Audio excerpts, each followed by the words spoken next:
ఆంధ్రుల ఆరాధ్య దైవమైన నందమూరి తారక రామారావు గారి 29వ వర్ధంతిని పురస్కరించుకొని ఈరోజు జిల్లా పార్టీ ఆఫీసులో నాయకులతో, కార్యకర్తలతో, అభిమానులతో ఘన నివాళులను అర్పించడం జరిగింది. నిత్యం మనసులో ఉండిపోయి నిత్యం ఆరాధ్య దైవంగా నిలిచే ఏకైక వ్యక్తి ఆంధ్రులకి మన నందమూరి తారక రామారావు గారు అని అనుకోవడంలో ఏమాత్రం సందేహం లేదు.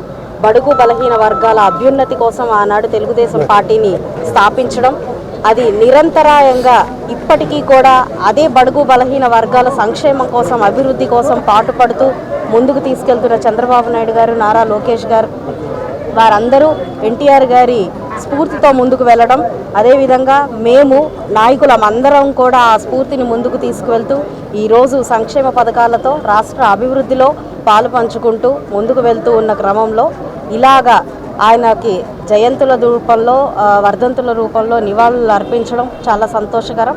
నిత్యం ఆయన స్ఫూర్తిని మనసులో ఉంచుకుని ముందుకు సాగాల్సిందిగా ప్రతి ఒక్కరిని కోరుకుంటూ సెలవు తీసుకుంటాం.